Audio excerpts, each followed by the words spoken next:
Good afternoon, everybody. And I hope you had a very good lunch and exchange. And please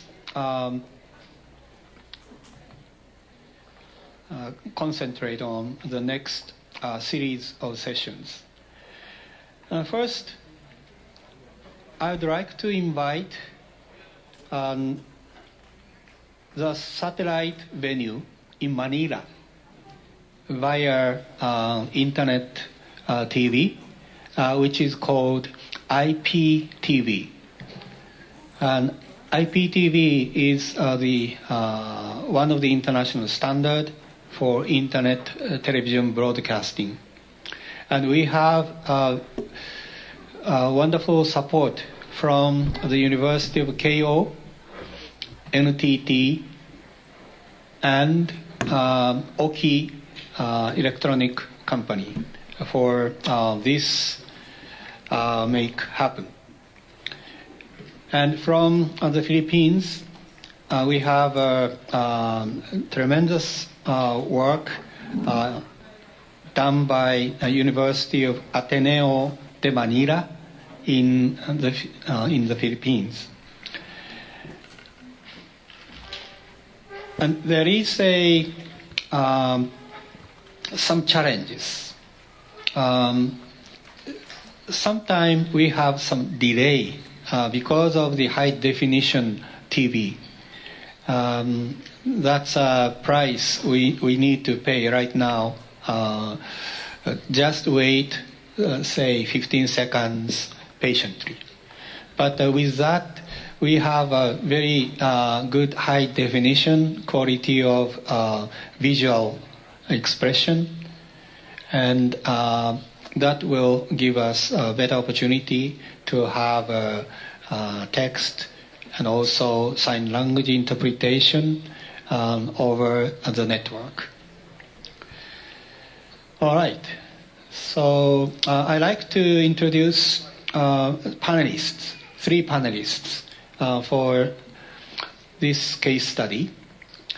We have panelist number 1, who is going to be the principal commentator on risk assessment, Dr. Saneyuki Udagawa, principal researcher, Disaster Reduction and Human Renovation Institution, Kobe, Japan.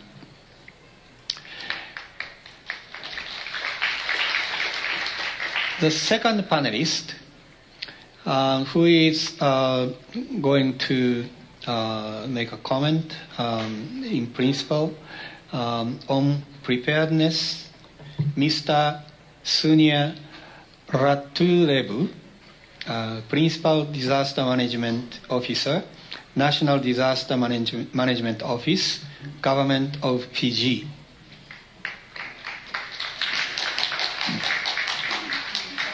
Panelist number 3, on early warning, we have Ms. Anita Bhatnagar, Joint Secretary, Policy and Plan, National Disaster Management Authority, Government of India.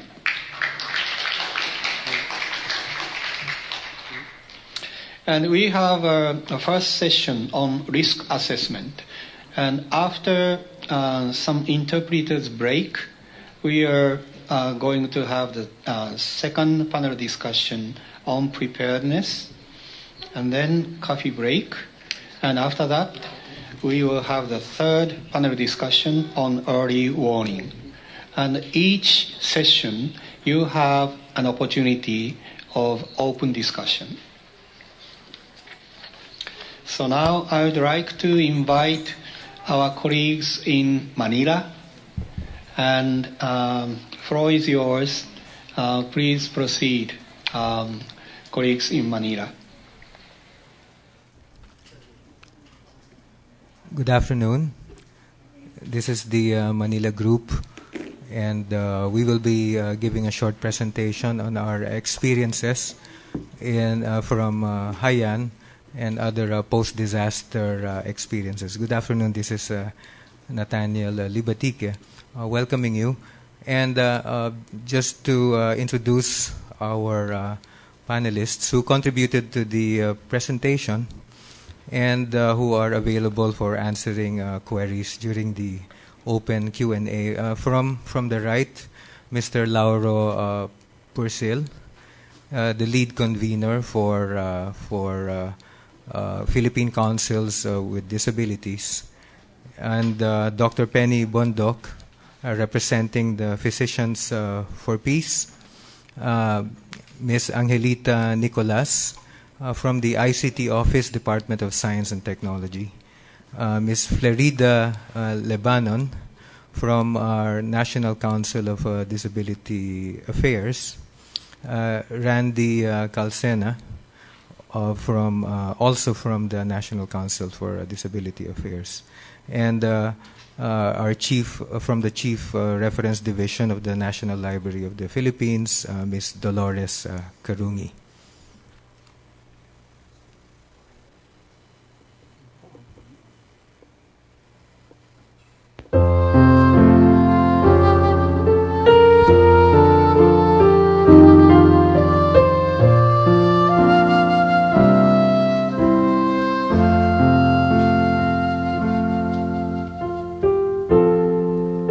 Typhoon Ketsana from Ondoy. Scenes of devastation, flooded areas from Typhoon Sendong, December 20 to 11.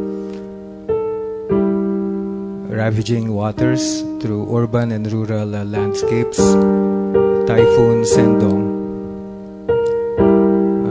Scenes of devastation from Haiyan, Yolanda, 2013. Typhoon Haiyan, Yolanda, evacuation centers. 464 died, Typhoon Ketsana. 1,200 died, Sendong. Yolanda was the deadliest storm in 2013 with 6,000 dead. None of these casualty reports report on casualties for PWDs. A large portion of our population belong to this sector.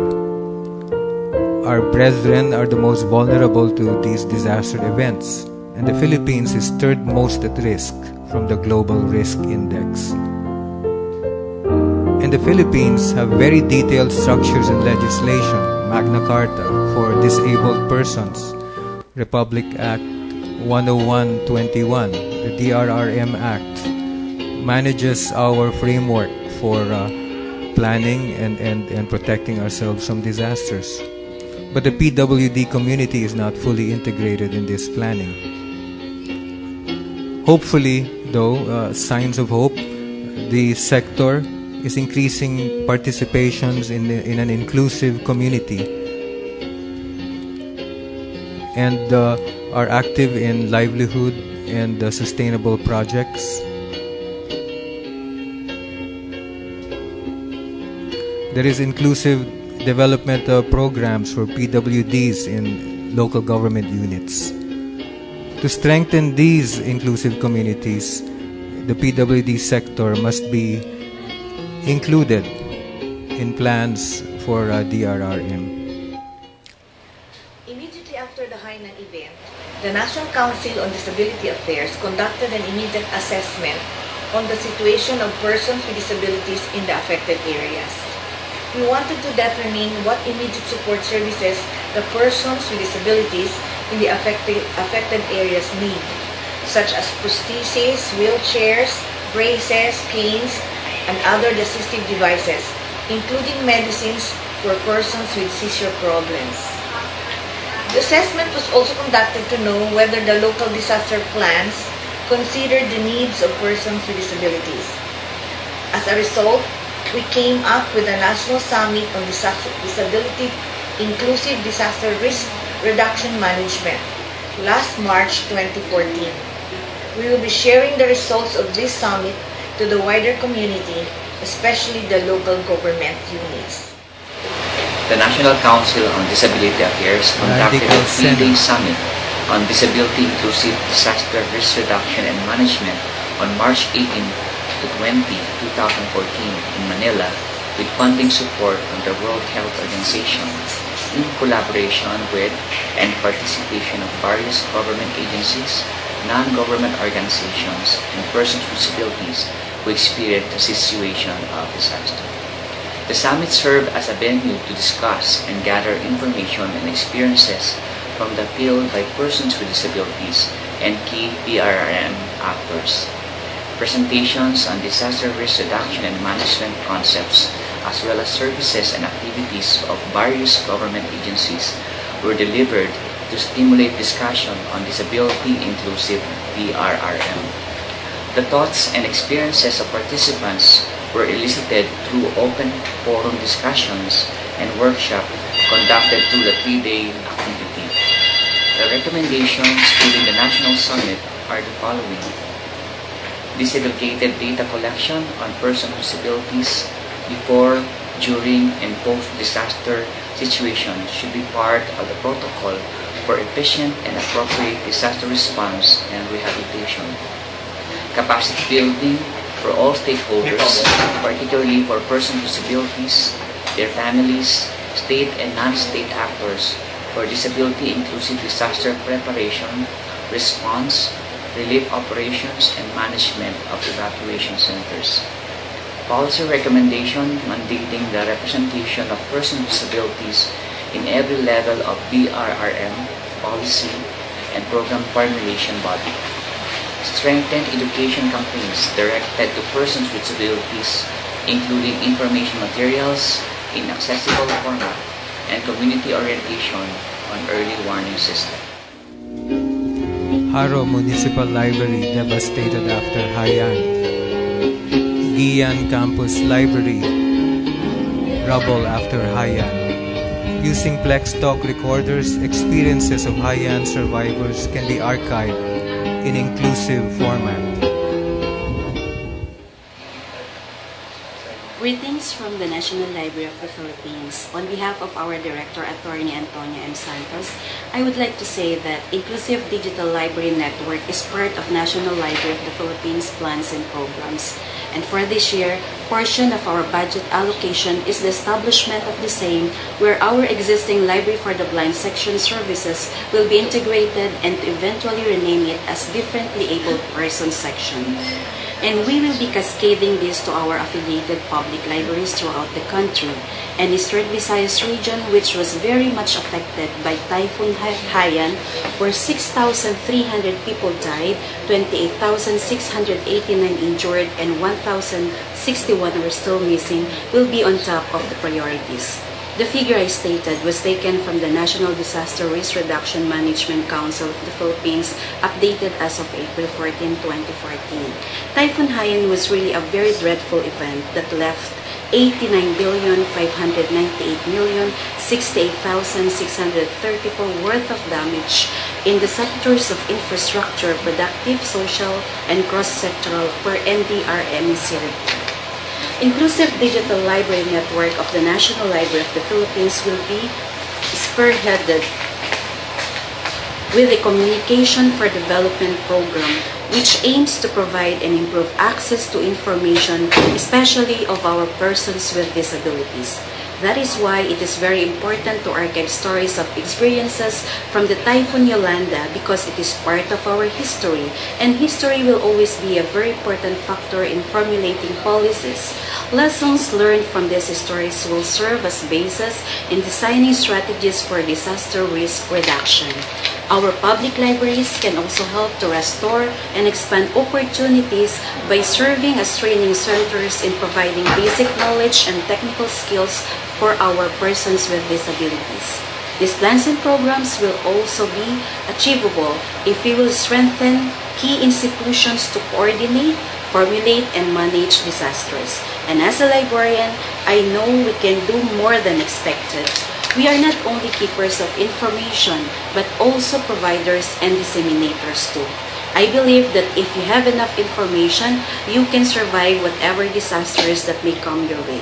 So the key is, let us strengthen key institutions' capacity to collect, analyze, store, and disseminate accurate disaster risk reduction data as basis in formulating policies and managing disasters.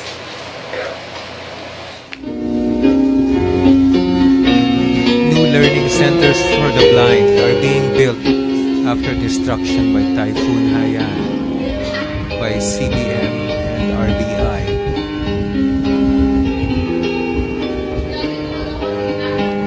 Children and families are excited to go to these new learning centers. They serve as new social opportunities for our PWDs to interact. After the Haiyan tragedy at RBI, we immediately got together and mapped out all the blind children and school programs that lay in the path of the storm as it crossed over the Philippines. It added up to about 350 blind children in about 90 school programs that were possibly affected. Some of the schools were also damaged, and 5 or 6 teachers lost their homes. One school principal lost one of her children. Out of about 90 school programs or communities, we have been able to make contact with all of about 25 so far. As of now, we know of about 37 kids or families that had to leave their homes because of damage. And these are the gaps that led to this tragedy. As related to us by a blind client of ours, she said that the sunny weather triggered the unbelief of the people. Another one is the general idea of the danger that storm surge brings and its effects to the human lives was not fully explained, so the unbelief of the residents on the warning prevailed. Filipinos don't follow unless experience the disaster. The important lessons learned from this Typhoon Haiyan was that Filipinos are not prepared for natural disasters of this magnitude as Typhoon Haiyan. Some of the RBI's initiatives, we have rebuilt one room for the special education students in Carles, Iloilo. We are helping to build and equip 28 more SPED centers with the materials, equipment, and assistive devices. We will be helping 35 more undamaged SPED centers and equip them with the assisted devices to be used by the students with disability. Much of our relief and recovery work involved helping schools and families. Civic society groups like Resources for the Blind has a role to play to enable a post-disaster community to recover. The ICT Office of DOST has developed wireless technologies that are rapidly deployable and resilient to enable communities to glue together through communications. Much still needs to be done between different agencies. I shall take my statements from the portion of the Philippine BPO Coalition Lauro report Porcil's based on the statements. UNCRPD Article 11, Situation of Risks and Humanitarian Emergencies. Philippine On representative paragraph to the 95, ASEAN the Disability Coalition Forum. appreciates the initial visibility of persons with disabilities concerns in several planning activities relative to inclusive disaster risk reduction and management. Example, since 2010, funding IDRRM partnerships with representatives of Official Development Assistance, Japan Advocates, and the Ateneo de Manila University. On paragraph 98, the National Anti-Poverty Commission, the Sectoral Council for Victims of Calamities, reveals no records that concerns of persons with disabilities are given appropriate space in discussions and planning. We therefore submit these 2 recommendations. Review all policies and programs of the National Disaster Risk Reduction and Management Council, including community profiling, drill exercises, early warning systems, rescue procedures, as well as preparations of information and materials in accessible formats to ensure that persons with disabilities are included in all aspects of disaster risk reduction.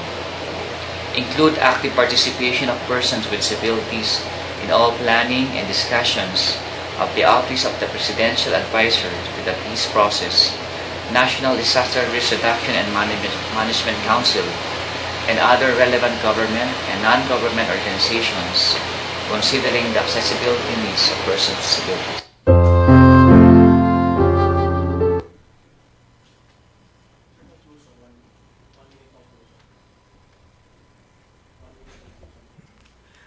So hopefully the attendees from Sendai and Manila have gained some insights from the experiences of our different agencies, both civic and government, post-Haiyan, and also from after some other recent disasters such as the Bohol earthquake.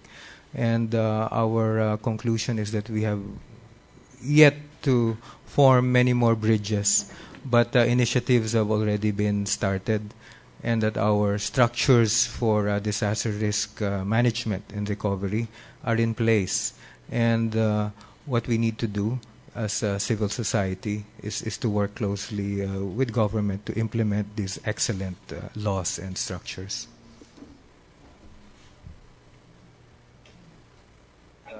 What we need to do as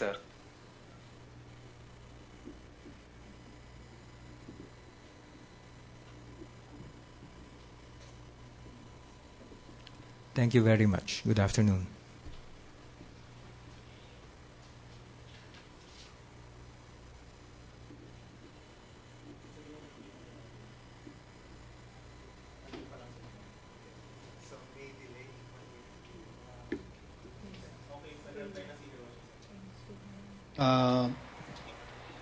Follow the structure of our discussion for this session. The first session will focus on risk assessment. And I would like to ask Dr.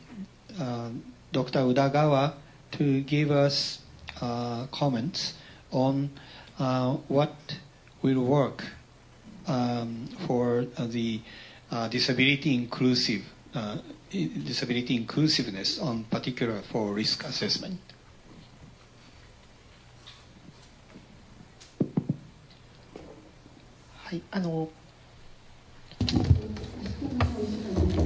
Thank you very much. I will have an opportunity to speak tomorrow, but I came from Kobe, where the Hanshin earthquake hit, and based about the experience of the great Hanshin earthquake, I explain to young people, this is what I do in Kobe.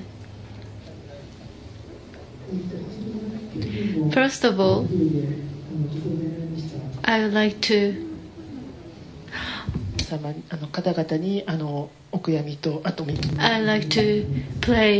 pay my condolences to those people who suffered the typhoon in the Philippines.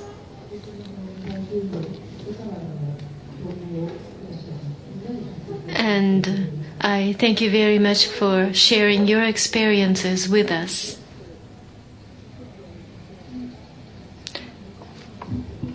Now that we have heard about the typhoon, in the first session, we now have time to discuss risk assessment.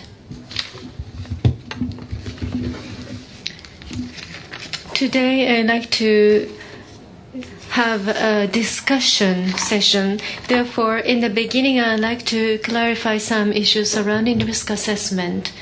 And then we'll have a discussion. Risk assessment is a large topic, and this could be separated into several aspects. I'd like to talk about 3 perspectives and 3 levels before moving on to the discussion. The 3 levels, meaning the national or international levels of risk assessment. Then regional, municipal communities, prefectural government-based risk assessment is the next level. And lastly, it is going to be the risk assessment for individuals or local communities. Those are the 3 levels I'd like to proposed, and risk assessments are performed in 3 steps. First, hazard, such as typhoon, surge, or in the Philippines, volcano eruptions or earthquakes, those natural disasters. Assessment is the first step for risk assessment. The second step is after the hazard. The next step we have to consider is the social vulnerability. What is the percentage of elderlies? In demographics, are buildings built robust enough? That will be the next step in assessment.